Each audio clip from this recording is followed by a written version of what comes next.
ओम शान्ति। आज मिति 2082 वैशाख 19 गते शुक्रबार।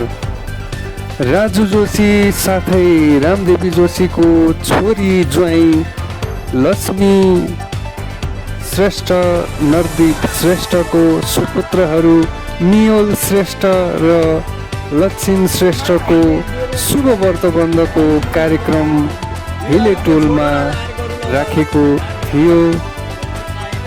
कार्यक्रममा सहभागी लौकिक परिवारका इष्टमित्र सबैलाई सहभागी हुनुभएकोमा हार्दिक धन्यवाद।